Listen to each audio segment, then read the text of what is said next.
साईं मुंहिंजा तारीख़ में अॼु जो ॾींहुं अॼु आहे 25 सेप्टेम्बर।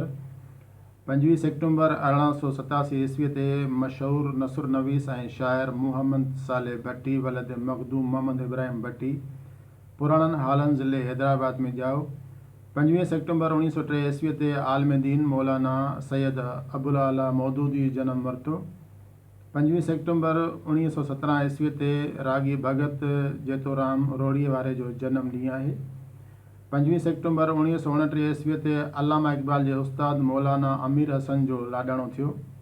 25 सेप्टेम्बर 1934 ईस्वीअ ते शाइर सजण कबूलाई जे पैदाइश जो ॾींहुं आहे। 25 सेप्टेम्बर 1936 ईस्वीअ ते मीर ग़ुलाम अकबर मुश्ताक टालपुर शहदादाणी टालपुरनि जे ॼामाणी पाड़े जे ख़ानदान में जनम वरितो। अदबी सुञाणप शाइर अथसि। 25 सेप्टेम्बर 1937 ईस्वीअ ते लेखक नंद दवारकदास ईसवाणी जो जनम ॾींहुं आहे। 25 सेप्टेम्बर 1965 ईस्वीअ ते पाकिस्तान जी भारत सां जंग ख़तमु थी। 25 सेप्टेम्बर 1969 ईस्वीअ ते शाइरा ऐं लेखका बानो महबूब जोखियो मेरापुर ज़िले नौशरो फिरोज़ में जनम वरितो। 25 सेप्टेम्बर 1978 ईस्वीअ ते भारतीय क्रिकेट टीम पाकिस्तान जे दौरे ते आई।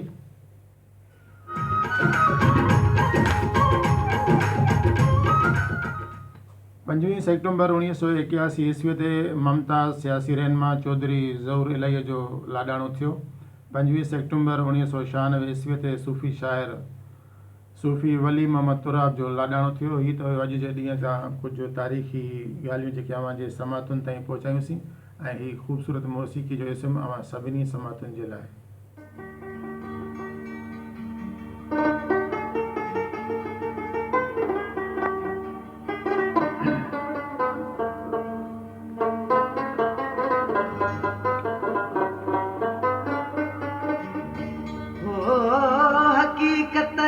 हाल जी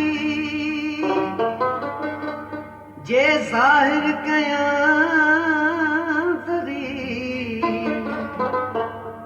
लगे माठ मिरन के ऐं डूंगर पवन डरी वञन वण भरी ओ भर भरे की न की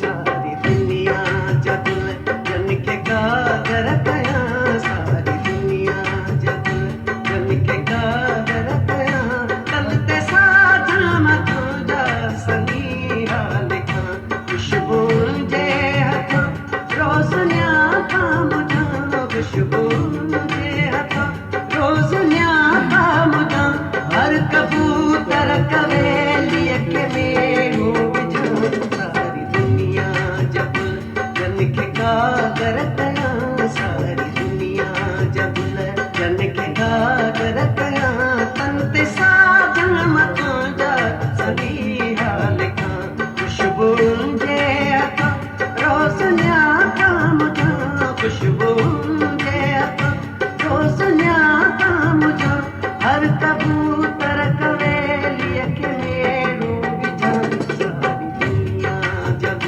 जन के गागर कया सारी दुनिया जब